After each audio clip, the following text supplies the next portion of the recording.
All right. We are here. Think we are on and live. Let's see. Boom. Got that. Okay, let me check one thing.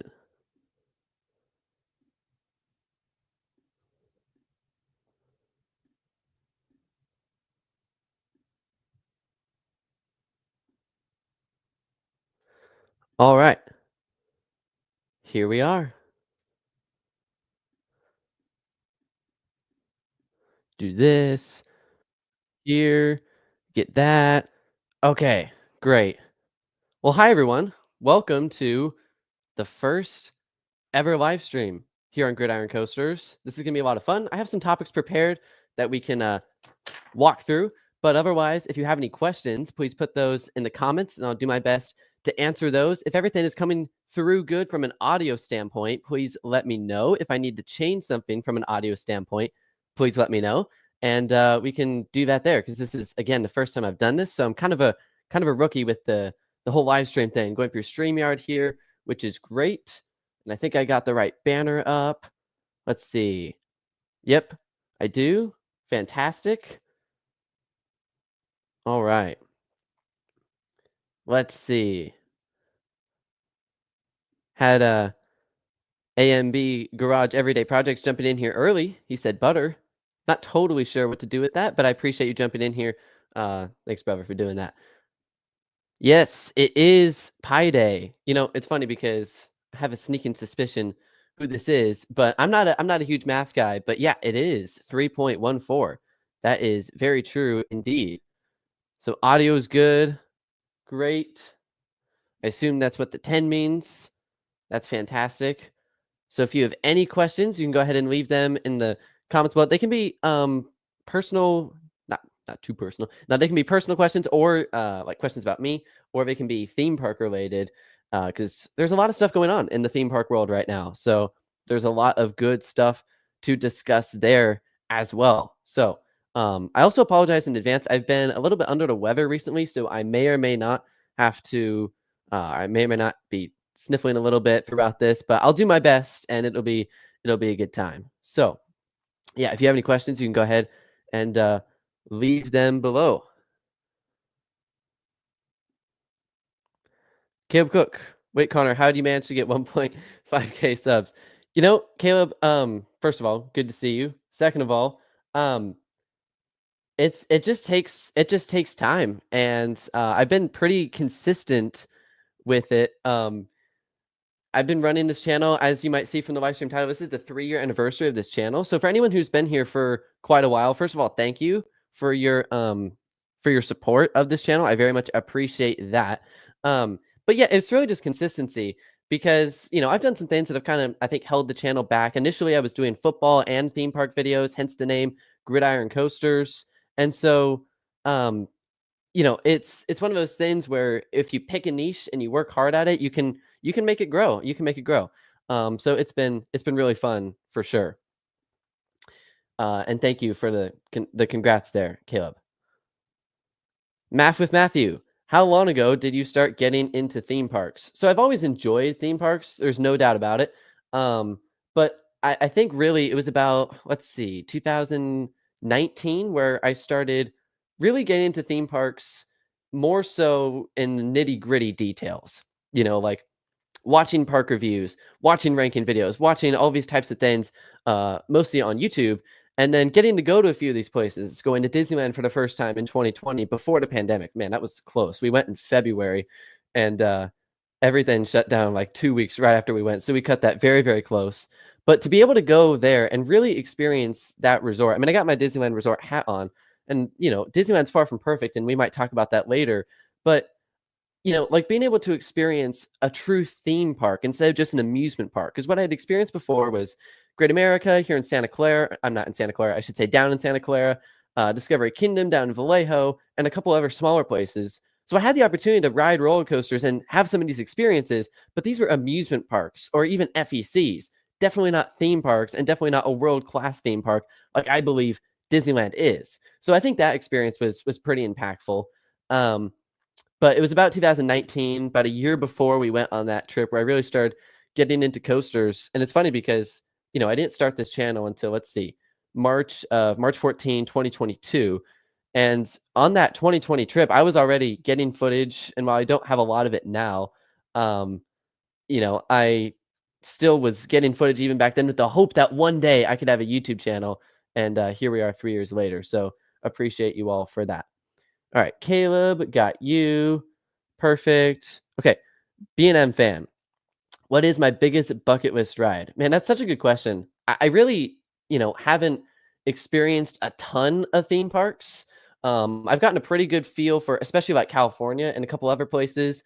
Um, but man, bucket list ride is so hard. And when you say ride, you leave it open to dark rides and roller coasters. So on the roller coaster side, let's see, what would be a couple of the top ones? I got my map, by the way, of some of the biggest theme parks in America. I don't know if you can really see that back there, but let's see. Steel Vengeance at Cedar Point is huge. RMCs are incredible, and that looks like the magnum opus of the company. Um, Velocicoaster at Islands of Adventure looks really, really good. Let's see. What about like a ride to happiness over at Plopsaland Japan? That ride looks incredible. Never ridden anything like that. And to be fair, there's really only two versions of that ride. I mean, you look at it and you have like Time Traveler and Ride to Happiness. And for now, we'll see what happens with Great Adventure, but for now, those are your two Mach Extreme spinning coasters, right? So it's a very rare model. And I think the other one maybe that I put up there is Fury 325. Just because that is, I think, the magnum opus of Giga coasters. Maybe there's an argument to be had of like, hey, what about Pantherian? I can't do it with the Pantherian thing. It's still Intimidator 305. What about Intimidator 305 or Millennium Force, right? Some of these other ones. But I think Fury 325 is kind of a standard for Giga coasters. So those are a few roller coasters. And then for bucket list dark rides, man, like Disney and Universal have done some incredible ones. And I've been able to ride some of them, like Rise of Resistance, I think is maybe objectively the best dark ride in the world. Radiator Springs Racers is really good. And Splash Mountain before it was changed was really good. Tiana's is good, but it's not quite the same there. So top bucket list dark ride. Man, like what's that one called? Mystic Manor. That's in Hong Kong. Mystic Manor in Hong Kong Disneyland. That one works really good. Symbolica at Efteling looks like a ton of fun. The Many Adventures of Spider-Man at Universal Islands of Adventure is one that I really look forward to experiencing. I know that one's a little bit on the older side, but that still is a ride that I think holds up really well considering its age. So, yeah, definitely a lot of roller coasters and a lot of rides that I look forward to experiencing. Not to mention Tokyo, by the way, just to finish up that point. Tokyo Disney Sea especially has got some really cool dark rides. Coaster It, hello. Thanks for being here. Coaster It, favorite flat ride. So I'm kind of going to stretch flat ride a little bit because first of all, I'm not a huge flat ride guy. I enjoy them, but I don't seek them out. So, like, I really enjoy, for example, Zamperla Giant Discoveries, like Wonder Woman at, not Wonder Woman, sorry, Crazianity at Six Flags Magic Mountain or a Joker at Six Flags Fiesta Texas, those types of rides. Those are a lot of fun. They get crazy hang time, crazy speed, all that type of stuff. In fact, it's the fastest ride. Wonder Woman is the one at Discovery Kingdom, and that's that park's fastest ride. I think they go 73 miles an hour. And the bigger you go, the faster they get. So those are incredible. There are also some incredible drop towers, like Superman Escape from Krypton at Magic Mountain. The drop tower attached to that one, Lex Luthor Drop of Doom, is quite the ride. You go up 400 feet in the air, and then you drop. I know that one is standing but not operating right now, and which is really unfortunate because it's such a cool ride. So is the roller coaster it's attached to, Superman Escape from Krypton. And we'll see what happens to that. We might talk about that later. Kingda Ka obviously went down recently, and so did Zumanjaro, which was another one of those 400-foot tall drop towers. So in terms of traditional flat rides, I might say Zumanjaro. Not Zumanjaro, sorry, Lex Luthor and Magic Mountain, just because of the view that it has. And the drop really does last forever. You're dropping 400 feet, and that is a long way down. But if we can stretch the definition of flat ride a little bit and include some of the more themed drop towers, for example, like the drop tower at Glenwood Caverns. I know there was I think there was an accident on that a few years ago, which is unfortunate. Um, but that drop tower looks really incredible as it goes down into the mine. And it's one of those interesting ones where it doesn't actually lift up at all. You start at the highest position, it drops down, and then you lift back up, which is kind of a cool concept, right? Especially when you're going underground. There's also a really cool one over at Marineland. This is more of a traditional drop tower. It's an SNS tower. This is in Canada, but man, like Marineland is an interesting park because it's right by Niagara Falls. And while they're not really known for anything outside of the drop tower and Dragon Mountain, which is the aerodynamics looping coaster, that drop tower has some of the most incredible views from any drop tower. You can see Niagara Falls from the top. That is an iconic view and an iconic ride for sure. But if we can stretch the definition of flat ride, the drop towers at Disney are very good.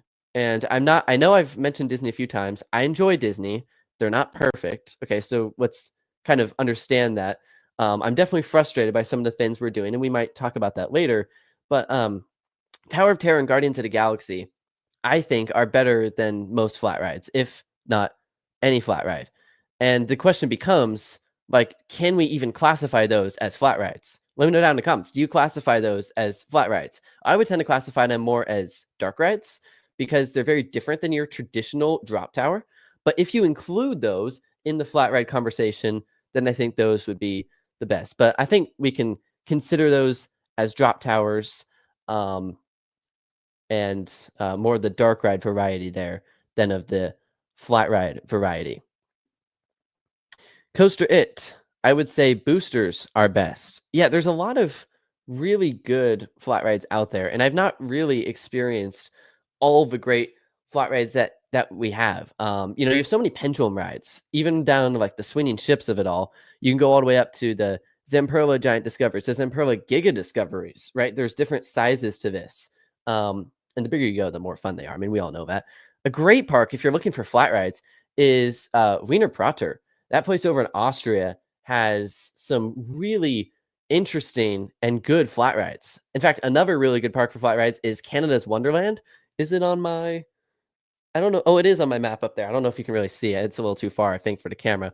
Um, but Canada's Wonderland has such a good collection of flat rides, really every genre, and some very unique ones. So if you're a flat ride enthusiast, those two parks are going to be really good for you. Um, but yeah, like boosters are great. You got SNS Screamin' Swings. Those look really cool. Um, let's see. Drop towers, of course. There's some pretty good swing rides out there if you're not afraid of heights. That's really the thing with any sort of flat ride attraction. It's like it always comes with a little bit of height element. I feel like the best ones always do. Uh, but there are a lot of good classic flat rides as well. Like even carousels, I think are pretty enjoyable, or the scramblers, or the swinging ships. All those types of things I think can be uh, pretty enjoyable for sure.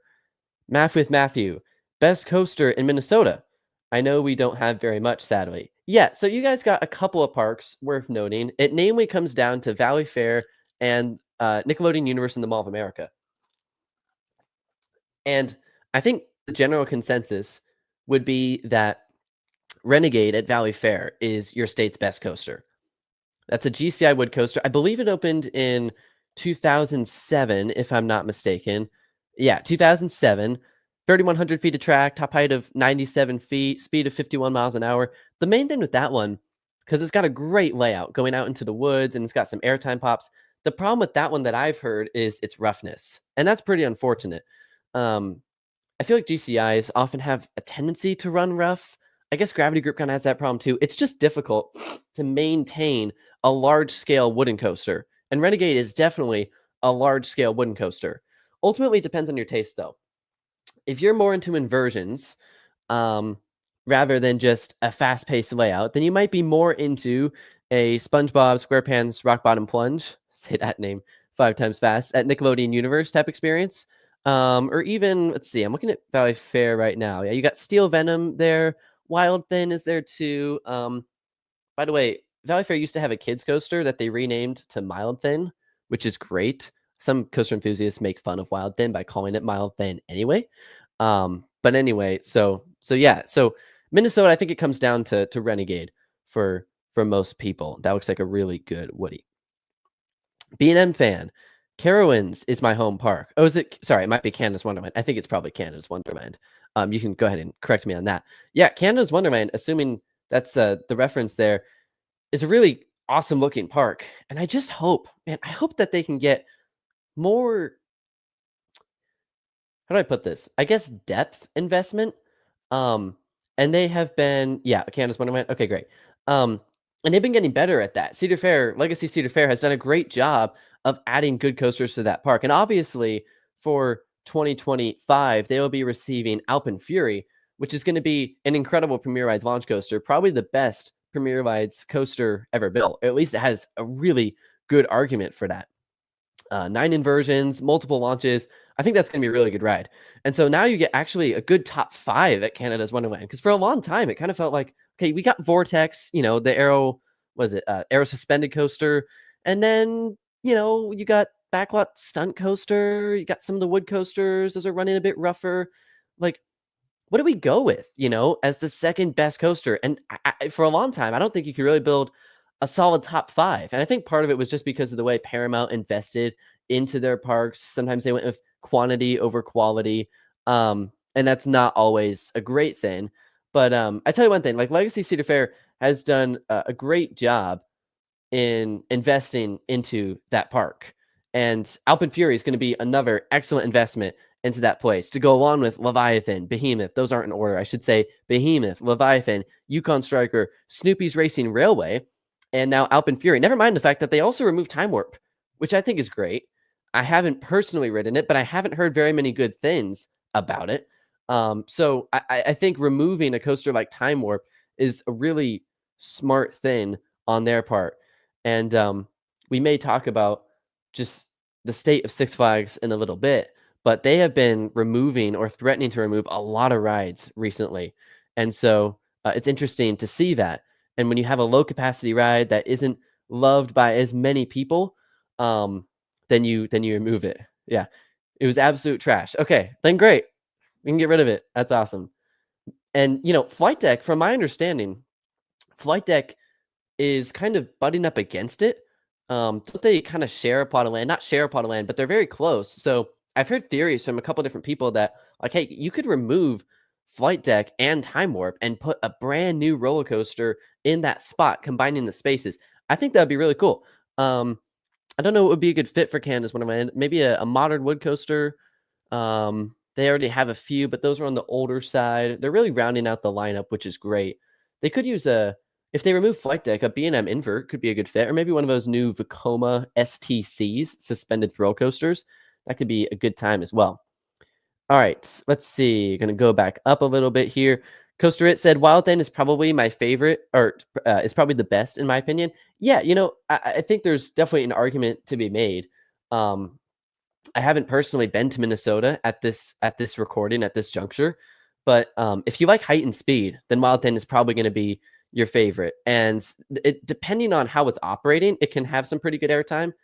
It just depends on if that mid-course brake run is hitting or not, because when that mid-course hits, your airtime in the second half goes way down. And that seems to be a common theme with all Morgan hypercoasters. A lot of Morgan hypercoasters seem to have this issue where if they hit the mid-course, the ride just kind of dies.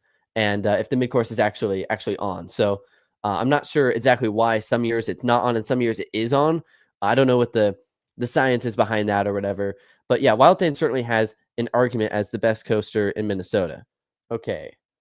Got that one. Cleared that up. Legacy Six Flags is better than Legacy Cedar Fair, says Coaster It. Yeah, that's an interesting debate. It really is. I think it depends on what you go for. If you're looking for just big thrill coasters and thrill rides, then I think you're probably going to lean towards Legacy Six Flags. But if you're looking for more of a higher quality experience, now, not all Cedar Fair parks are really that high quality. I mean, Michigan's Adventure exists. No disrespect, but Michigan's Adventure exists. But I think if you're looking for more of a high quality experience, Cedar Fair, Legacy Cedar Fair is typically going to be the chain that's going to provide that a little bit better in comparison to Legacy Six Flags.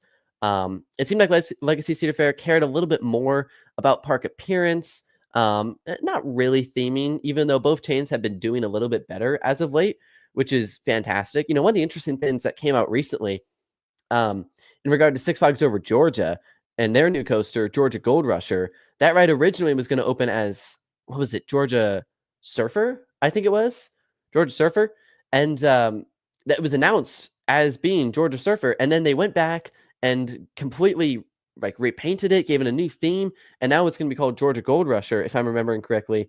And I think that's really encouraging to see that they are taking a little bit of stock in their theming and appearance. And we've seen some of this, like at Fiesta Texas, Poltergeist's station being redone a few years ago. Dr. Diabolical's Cliffhanger has a pre-show and a well-themed queue and onboard audio to an extent. Like, that's great. I love that. Cedar Point kind of tried their hand at a couple different things. They had the boat ride situation going a few years ago. I don't think that's still open. I don't think that really worked. But they're trying. And you know what? I appreciate that. I really do, because I think there's a lot of evidence to point to the fact that the general public cares about theming. If you look at the most visited parks in the world every single year, what do you have at the top of the list? You have, well, I could pull it up, but Disney, Europa Park, Universal, and what do all those places have in common? It's that they are immersive themed experiences, right? So let's see. Okay, that is actually chains. I'm looking for parks here. Most visited theme parks in the world, 2023. Boom. Okay. Let's see. Yeah, okay, so no surprise. Magic Kingdom comes in at number 1. I think that's the most visited park just about every single year. This is 2023, and this is evidencing the point that I think the general public cares about theming, okay? So Magic Kingdom, number 1, Disneyland in Anaheim, number 2, Universal Studios Japan, number 3, Tokyo Disneyland in Japan, 4, Shanghai Disneyland, 5, Chime on Ocean Kingdom, 6, Tokyo Disney Sea, 7, Epcot, 8, Disneyland Park in France, 9, Hollywood Studios, 10, Islands of Adventure, 11, and the list goes on. So, like, typically the most visited theme parks in the world are the ones that have the highest theming. So I just think it's interesting. But yeah, definitely great to see Six Flags adding some of that into their parks. Okay. Let's see. I don't think I got this one yet. Math with Matthew. Yeah, I need to go back to Valley Fair. I've heard Steel Venom, Wild Thing, and Renegade at Valley Fair, but only been to Nickelodeon Universe so far. Yeah, Valley Fair looks like a pretty good time. If you want to learn, like, get a good grip on what Valley Fair is like, look up Canopy Coaster on YouTube and look up his review for Valley Fair, and you should be able to find some pretty good stuff there. He always gives great tips. Okay. I don't think I got this one yet. B&M fan. And now the Bat Clone at Fiesta is getting rethemed. Yeah, so that's exactly to my point, right? And they are taking some investment, they're putting some money into their theming, and I think that's awesome. That's really great to see. Back Row Coasters, hello, good to see you. All right. Good to have you here. Back Row Coasters. You're okay. You're talking about Coaster 8. Sorry. I'm like, wait, I haven't made a video about Ewich Gardens. I haven't been to Ewich Gardens. That's okay. Ewich Gardens, though, is an interesting park. Uh, Airtime Thrills made a video on Ewich Gardens a few years ago, and I think it was titled like the worst park I've ever visited. He had a very unfortunate experience. Rides were closed.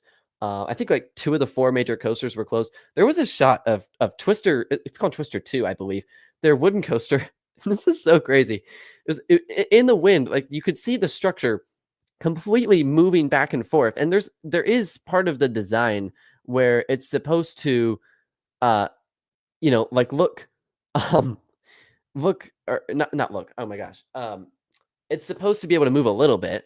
Kind of like it's like a tension type situation. But at the end of the day, it's not supposed to move like that. So it was just crazy. So is it Twister 3? Oh, I could be okay, let me double check this here. Okay, Elitch Gardens. Yeah, Elitch Gardens is also interesting because uh it was relocated. Oh, it is Twister 3. Okay. So so good correction there. So Twister 3 Storm Chaser is now the ride's name. Um okay. So good correction. So it looked like it was SB&O during 2022, came back on as Twister 3, and it's been operating since. So Costa Rica, that's your home park. Great. Um, yeah, I think Glenwood Caverns is probably the better park in Colorado, right? Between the two. I think I'm not sure, Backrow Coasters, if this is addressed to me or not. You said, but I love your manufacturer videos. They were the first ones I watched on your channel. I think that may have been addressed to me. And if that is the case, thank you. I appreciate that. Yeah, those manufacturer videos kind of got this channel going in a lot of ways. Um, they were some of the first videos that really popped up, and that was super cool. And that was exciting for sure. Okay, Twister 3, yeah, Storm Chaser for sure. Um, Back Row Coasters. I'm writing its much better clone in Ely'sburg, Pennsylvania in early May, and I'm so excited. Yeah. Um, Knoebels is in Ely'sburg, and Knoebels is a great looking park. Um, like Phoenix, man, it's so impressive because Phoenix is this old wood coaster that, let's see, I have to get the year, but it opened. Let's see, here we go. Click this, maneuvering here on RCDB. Okay, Playland Park. It opened at Playland Park as Rocket, and it originally opened in 1947 and operated there until 1980, and then it was moved to Knoebels a few years later. It's just so incredible to me that they were able to move a wooden coaster of that age, and it's really pretty incredible. Um, and so yeah, like Phoenix is one of those rides that is pretty iconic. Though I don't know if it deserves the best wooden coaster in the world award that it gets every year. But if you've ridden it, let me know in the comments. Does it deserve the best wooden coaster in the world award that it often gets from the Golden Ticket Awards? Back row coasters. Yes, I was talking about the Gridiron Coasters manufacturer videos. Great. Thank you for the kind words. B&M fan, what are your opinions on the Kentucky Kingdom name changes? So it's interesting. Whenever you get a new company taking over a park or a new operator taking over a park, I'm always really curious to see what they do. And so now you're getting some different things at Kentucky Kingdom that kind of reflect that. So you got Hollyhock and Roll, Hollyhock and Roll, which is their kids coaster. And I still, it's like the Pantherian thing, at King's Dominion. Like, it's still Intimidator 305. Like, Storm Chaser is still Storm Chaser. Like, it's really difficult for me to remember that it's Wind Chaser now and not Storm Chaser. But we got Storm Chaser now being called Wind Chaser. Lightning Run remains the same. And then Kentucky Run. Sorry, what was the my goodness, I'm totally blanking on the former name. Thunder Run. Like Kentucky Run? No, Kentucky Rumbler. Yeah, okay. So Thunder Run has been renamed to Woodland Run. And you know, I think at the end of the day, a name is not a huge issue. It's just a little bit of an issue for marketing purposes for a couple years because there are still a lot of people, like even, us that are pretty invested in the coaster world that think it's still Storm Chaser, or don't really remember that, like, hey, this ride actually changed its name to Wind Chaser. And so I have trust in Herschend, though. I really do. Outside of the Wild Adventures situation, we don't really talk about Wild Adventures. They don't talk about Wild Adventures. They don't do anything with Wild Adventures. So, yeah, poor Wild Adventures. But like otherwise, I trust Herschend to do a good job. Silver Dollar City, Dollywood, those are both pretty fantastic parks that are absolutely on my bucket list. And so I think Hershend ultimately is going to do good things for Kentucky Kingdom. They're going to round out the experience, and it's going to be more than just new rides. We've already seen this with new holiday events, new shows, and maybe Kentucky Kingdom will get a launch coaster. Who knows? There was kind of a rumor going around. I'm not sure how much evidence there was to it outside the fact that Kentucky Kingdom never got a launch coaster.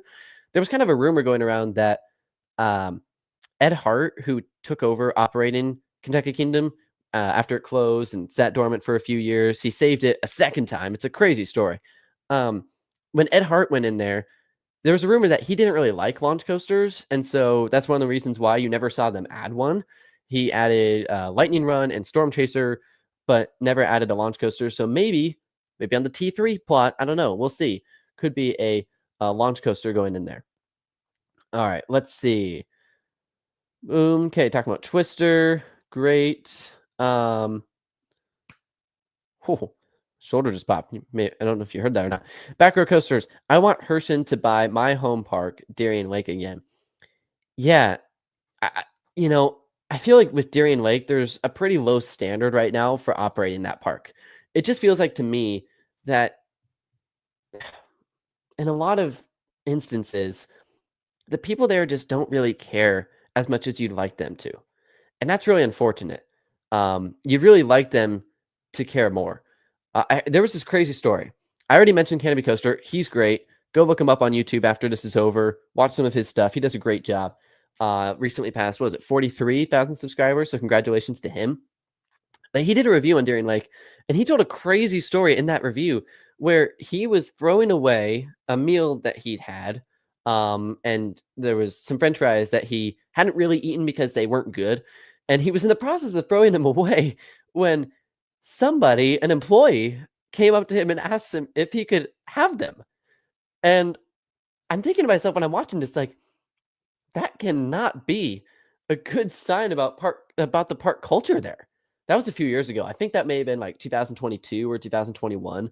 So, they could have definitely improved some things since that, but like that is crazy to me. Like I just imagine like being that employee. And I mean, I would be so embarrassed to ask that question, you know? Like my goodness. Um he said they were, cold and tasteless to begin with. That's what Mike said from Canopy Coaster. So, I don't think the employee would have gotten a great french fry experience there, but like that cannot be a good picture of park culture. And that's one of the things that I worry about with Darien Lake, especially with the fact that it's had so many owners.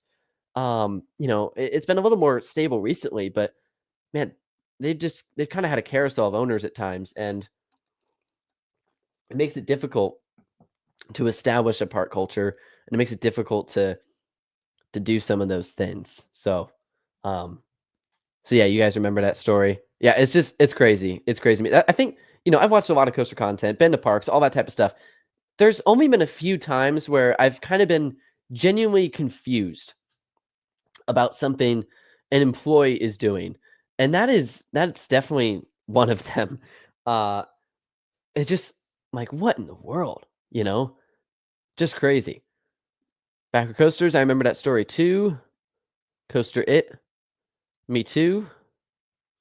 Back row coasters. Let me pull this up here. Okay. Back row coasters.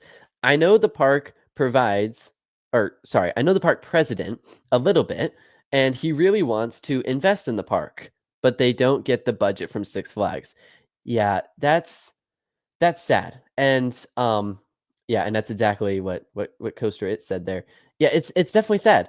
And you would like to see him invest into a park like that because I think, Darien Lake has potential. I think it does. Um I mean, they've got a couple of good coasters already. They have Superman, is it called Superman Ride of Steel there? They got Superman Ride of Steel. They've got Tantrum, which looks pretty good. Predator's gotten the GCI Titan track, which I think is great. It's just called Ride of Steel, by the way. So pardon me there. But Predator got the Titan track. They got Ride of Steel. They've got Tantrum. Viper still seems to be loved by more people than the Viper at Magic Mountain. That seems to be a pretty beloved coaster, actually. Mind Eraser is interesting too. That one's currently SB&O, but yeah, I would love to see them get some investment because we've seen before if a park just gets investment, like man, you can really turn it around, even like on a much bigger scale. Hong Kong Disneyland for a long time was kind of seen as the park that um was kind of the laughing stock in a sense of the Disney chain, not to mention Disney's Walt Disney Studios over in Paris. But in terms of investment, like Hong Kong Disneyland was not good there for a long time. Um, and then recently, Disney's been doing a little bit better with it and brought in some really good rides. They brought in the Arendelle area, so it just goes to show. And now visitors are a little bit back up, to my understanding, though still nowhere near as busy as the other Disney parks, and still not as much as Shanghai, not even close. So, yeah, like if you pour investment into a park, like it's gonna pay dividends. I really think that you would see results from that. Coaster Elitch, also has potential. Yeah, exactly. Elitch Gardens, I think, gets even less investment than Darien Lake does, which is again like kind of unfortunate, right? Um, they've only got the 5 operating coasters, Sidewinders currently SB&O. That's a really rare ride as well. It's been SB&O since 2023, so I'm not too confident on that one. Um, but, Sidewinder is a classic ride and one of those aerodynamic shuttle coasters.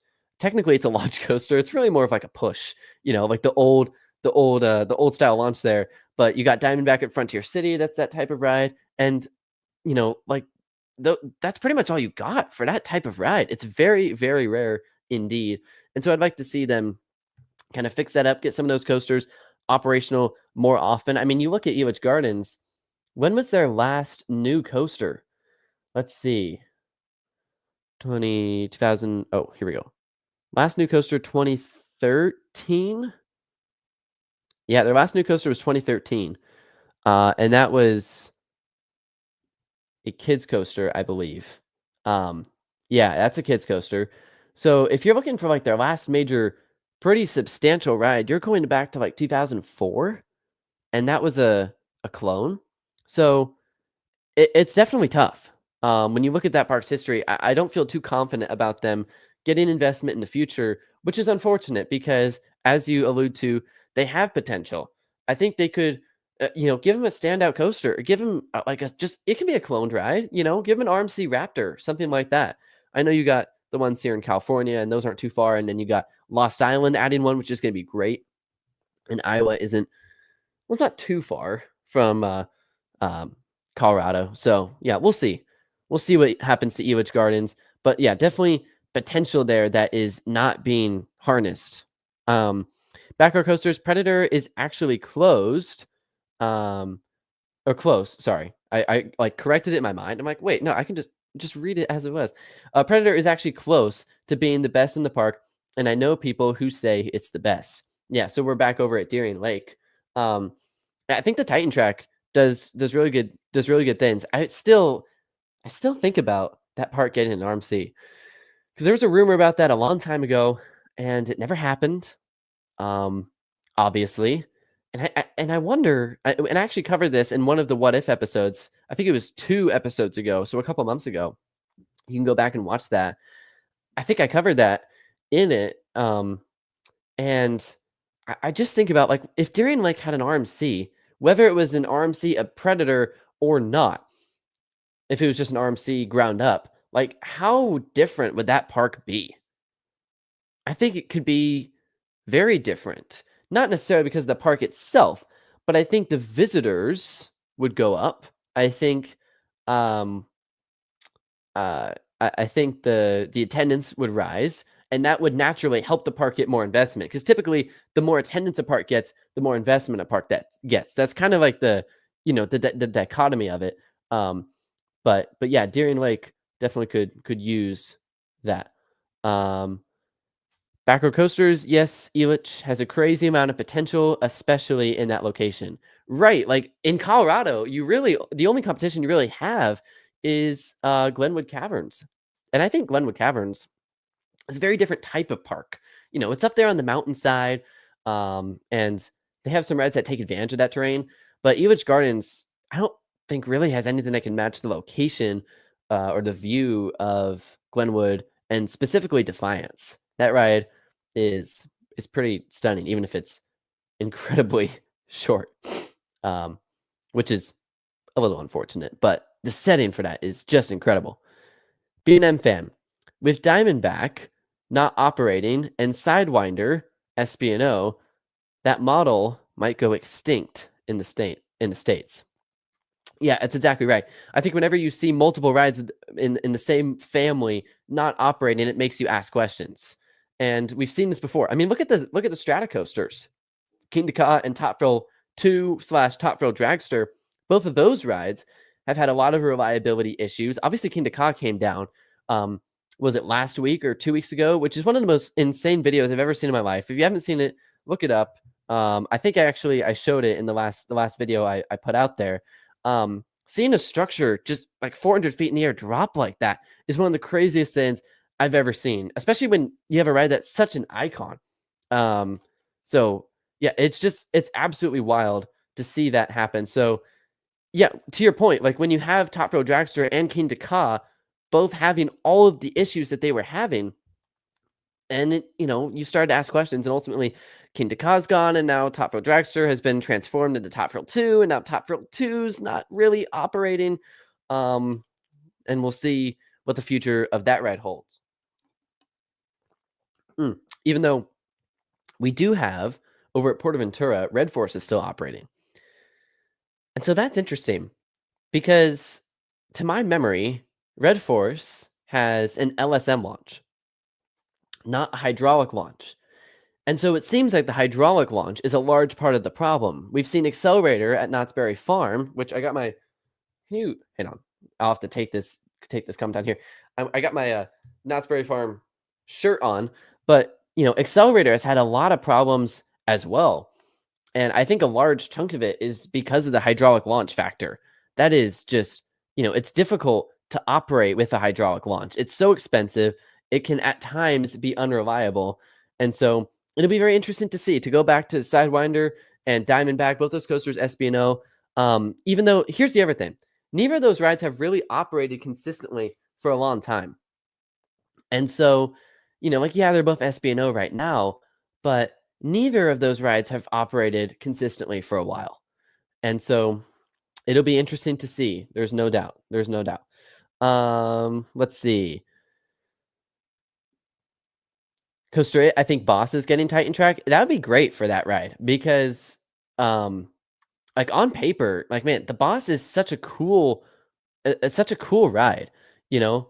And if they can smooth that thing out, that would be fantastic. 4,600 feet of track, a top height of 122 feet. It's got a drop of 150 feet, and it goes 66 miles an hour. Like it is a big ride, especially when you consider the fact. I mean, it was built by, I believe it was CCI in 2000, so it was kind of at the tail end of CCI's run. But yeah, Boss is definitely a ride that with some new track, with a smoothed out layout, could be really pretty good. And so I'd love to see that for Six Flags St. Louis. Back row coasters, Darien Lake could benefit from Gravity Group Family Wood Coaster, a B&M Surf Coaster, a Skyrocket 2, and more. Yeah, so when you look at Darien Lake, let me pull them back up.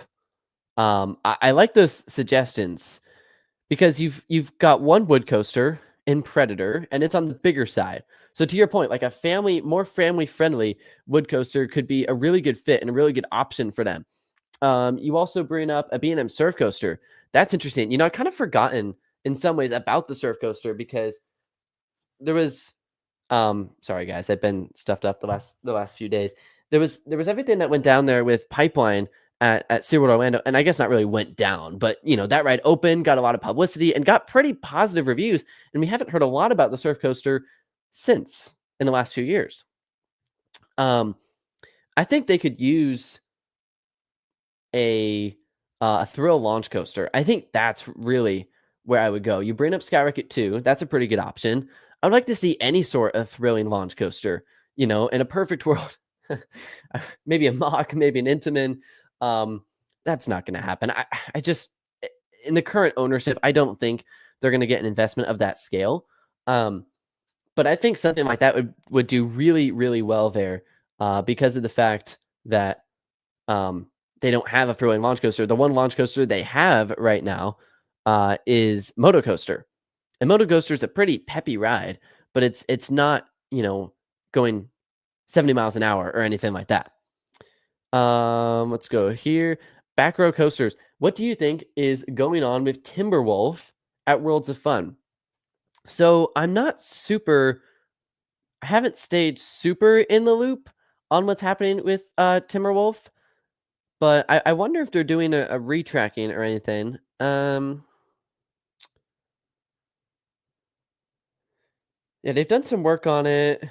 They replaced the ending of it in 2018. I'm not totally sure. Maybe it's getting RMC'd. Guys, Worlds of Fun, RMC, Timberwolf, it's coming. It's gonna be called Twisted Timberwolf or Steel Timberwolf, Steel Wolf, Twisted Wolf. I don't know. No, I don't think that's likely at all. Worlds of Fun is another one of those parks, talking about Elitch Gardens and Darien Lake, that does not get a lot of investment, unfortunately. They got Zambezi Ziner, but really, they do not get a ton, which is kind of sad. Another park that has a ton of potential and a ton of land. So I'm not totally sure, Backward Coasters, to answer your question, what they're doing to it, but I think that it, when a ride closes for a long period of time or stands but it doesn't operate, it always makes you wonder. Like we were even talking about Diamondback and Sidewinder. Like those rides haven't been running for a while, and it makes you wonder, like, what is making the park or the company not run this ride? And one of the things that I was thinking about talking about tonight is just kind of this theme throughout the Six Flags Entertainment Corporation chain of closing rides or having rides stand but not operate. And there have been quite a few. I mean, you look at the list, some of the rides that are scheduled to close or have already closed include Time Warp at Canada's Wonderland, Nighthawk at Carowinds, Anaconda at King's Dominion, the Kid Flash Cosmic Coasters at Six Flags Fiesta Texas and Six Flags Over Georgia, respectively. Those both closed last year. King Dakar, of course, just went down.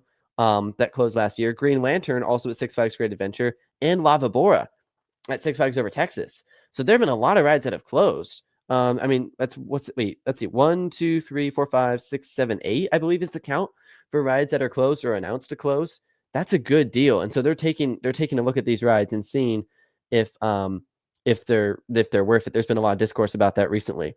Back row coasters, put the Family Wood coaster next to the Moose on the Moose. Yes, I love those. I was gonna say like Meese on the no, it's Moose. It's Moose, whether it's singular or plural. I don't know what I was thinking.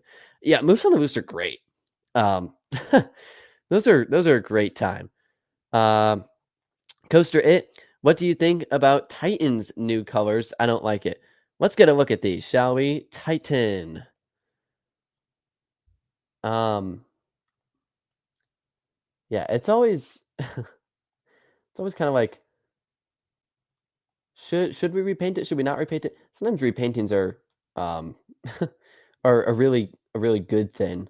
Like X2 at Six Flags Magic Mountain, when that ride opened, I mean, it opened as X, but when that ride opened, it's like, my goodness, it was atrocious.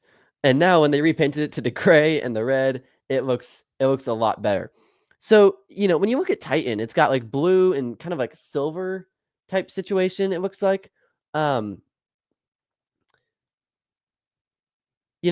first thing I thought, honestly, because this is the first time I've seen this, the first thing I think of is Millennium Force, just because of some of the colors. Obviously, it's not quite, as good as Millennium Force. But that's the first ride I thought of. So I think it was one of those rides that needed a repaint. But I don't know. I don't know if that's the best color choice. I kind of like if they just kept the orange and just repainted that and made it pop. I would have been totally okay with that, because I think the orange actually looks pretty sharp if it's new. But Titan and Goliath at Magic Mountain definitely both have the same problem, where it's like, okay, the orange doesn't pop anymore. It's a little faded. You could use some work. So it's okay in terms of the new paint job for Titan there. Any sort of new investment is a good thing though. Over Texas gets a decent amount of investment, and it's good to see them. Good to see them do that type of stuff. Okay, so I'm currently caught up on all the questions. I wanted to go back a little bit, and you guys can keep throwing questions in there. And we'll wrap this up pretty soon. It's already been about 50 minutes. Um, we've talked a little bit about kind of Six Flags and a lot of things they've been doing. I find it fascinating that Six Flags right now is going through and kind of purging a lot of rides in their parks, right? I already talked about all the ones that have been closing. And when you look at the list of rides that are closed or SBNO, it's 8 rides that are closed or announced to close, or announced to close. And you got, was it 1, 2, 3, 4, 5 rides that are SBNO? Top Thrill 2 at Cedar Point. That's huge. Mind Eraser at Six Flags America. Flash Vertical Velocity at Discovery Kingdom, which, why isn't that ride removed? I mean, for the last 5 years, I think the trains haven't even been on the track. So we can, it's time. It's fun, but it's time. So we got Flash sitting there, not operating. Superman Escape from Krypton at Magic Mountain. That's also another really big ride. And Timberwolf at Worlds of Fun. These are all rides that aren't operating. And so the question is, like, are the new rides coming in going to outweigh these rides being removed? And I think so, because a lot of the rides they're removing are not great. Like Time Warp is not loved by a lot of people. But then there are some other ones like King Ka and Top Thrill 2. Top Thrill 2's SBNO, not removed quite yet, but like those really sting. But you got some new coasters coming in. Alpine Fury for Canada's Wonderland this year. Snoopy's Racing Railway coming to Carowinds. Saturn's Curse at Cedar Point. That's a really interesting one. Raptera at King's Dominion. Flash Vertical Velocity, not to be confused with the other Flash Vertical Velocity, the Vekoma New Age Boomerang coming to Great Adventure. Wrath of Rakshasa, that's coming to Six Flags Great America. That's going to be a dive coaster. Quantum Accelerator, the family launch coaster, coming to Six Flags New England. Georgia Gold Rush, I already mentioned that. That's kind of a shuttle coaster type situation coming to Six Flags over Georgia. And then you got some unknown coasters for 2026, which are interesting. You got an unknown coaster coming to Six Flags Great Adventure. This is going to be a record-breaking launch coaster. A lot of people have theorized that this is going to be a mock. Actually, a while back, before even some of the King Ka stuff happened, I was talking to a friend who's also a coaster fan, and I was like, it just makes sense that it's going to be a mock. Cedar Fair and mostly Cedar Fair seem to enjoy working at mock. They did it a couple different times. You have an unknown coaster coming to Six Flags Magic Mountain in 2026, which is said to be a first of its kind coaster in North America, which is pretty open-ended. I've heard some people speculate it could be a dark ride coaster, but really first of its kind coaster could be anything. It could be like, hey, it's the first Zamperla Family Gravity coaster painted pink. No, I'm just kidding, but they already have a Family Gravity coaster. But they have 4 kids coasters, so at this point, nothing's off the table. Then there's an unknown coaster coming to Six Flags Mexico in 2026. This is going to be a family boomerang, it looks like. And an unknown coaster coming to Six Flags over Texas in 2026, which is going to be a record-breaking dive coaster, which is going to be interesting. Like, is the record just going to be like a 91-degree drop? Or is it going to be the tallest, longest dive coaster?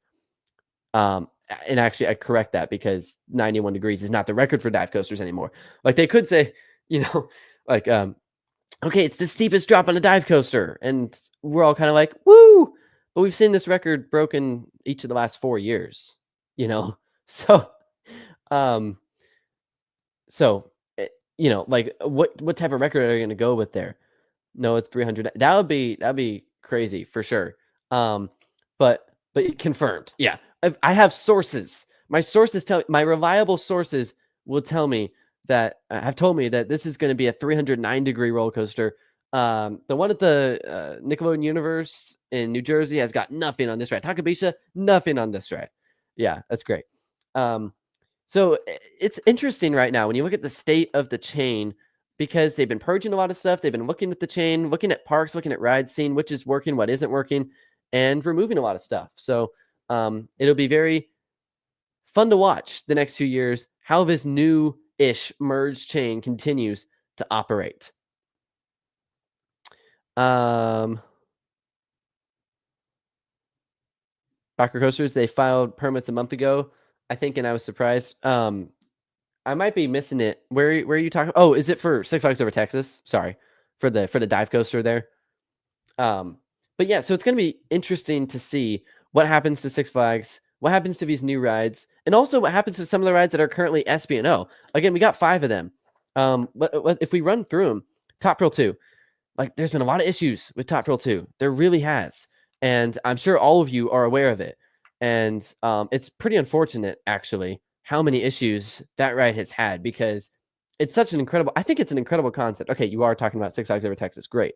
I'll get back to that in just a moment. Top Thrill 2 is really an incredible ride, but it's just had so many issues. Mind Eraser, I don't really know how many people would miss that if that ended up biting the dust. Flash at Discovery Kingdom, as I mentioned, like that coaster's been sitting but not operating, or standing but not operating, whatever you want to call it, for quite a long time. And so it's time. It's time to move on. Superman Escape from Krypton at Magic Mountain, that's a big one. And then Timberwolf as well, which is, I think Timberwolf is really the most kind of out of the blue one, because Top Thrill 2 was pretty expected. They announced it was going to be closed for all of 2024 after a couple weeks of operation. Superman Escape from Krypton makes sense because of all the issues we've been having with Strata coasters, but Timberwolf is just kind of shoehorned in there, and I'm not totally sure why that is. So Six Flags Over Texas, yeah, they filed permits. Yeah, it'll be cool to see what they do there.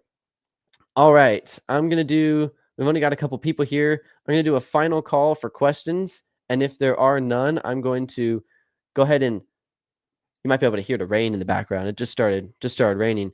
Final call for questions, and if there aren't any, then I will go ahead and sign off. So I'll give you guys a few seconds if there are any questions left. And I appreciate Coaster It and Back Row Coasters. You guys have been great. I didn't really expect tons of people to be here just because of the size of his channel. B&M fan, I think you might be gone, but appreciate you. We got Caleb in here earlier. Good to see you, Caleb. We had Math of Matthew. That was a good time. Any trip plans? So we just had a surprise trip. I say surprise because we got tickets gifted to us for, oh, you know what? I gotta switch my banner. A surprise trip to Disneyland. And so we were able to go there. Was that 2 weeks ago? 2 weeks ago at this time we were there. So that was fun. That was a good time. I'll actually have some videos coming out from that.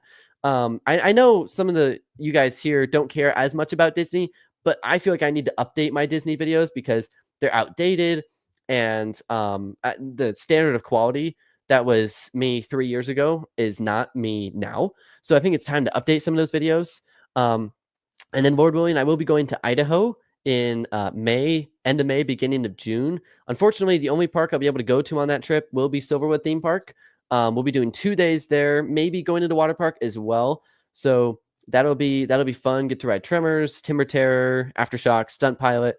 Get to ride the first looping coaster as well, Corkscrew at Knott's, from Knott's, I should say, which is going to be great, even if it's on the older side. Not going to be an elite ride or anything, but I'm very much looking forward to it. And then I don't know if I'm going to make it to Vegas or not. We will see. I may or may not make it to Vegas this year. It might be next year. We'll just have to play it by ear. And I may or may not make it to the Adventure Dome in Las Vegas. So no promises on that. But there's a chance, a very slight chance, that I will go there. Back Row Coasters, I've been to Silverwood, but never rode anything. Oh, well, I think it's time that you go back. Maybe you were too small or something at that time, but Silverwood looks great, and it makes sense to me that Herschend offered to buy the park not too long ago, because they had the same standard of quality that Silverwood has. I even talked about this in the last episode, The Biggest What Ifs in the Theme Park Industry. Holiday World is another park that I think Herschend could be interested in if it, for some reason, came available. All right. Last questions. Any question with a timestamp later than 5 p.m. Pacific, 8 p.m. Eastern, I will not honor. So you have like a minute for anyone who's left to grab a question. And if there are none, then I'm going to go ahead and sign off. This has been fun, though. And I hope, Back Row Coasters, I appreciate you hanging out. Some good interaction for sure. All right. So I think I'm going to cap it there. Yeah. Sweet. Thanks, Back Row Coasters. I appreciate you. I appreciate everyone else for coming. You guys are wonderful. Have a great night. Have a great weekend. And I will see you very soon in a couple other videos coming up. So thank you again. You guys are awesome. See you soon.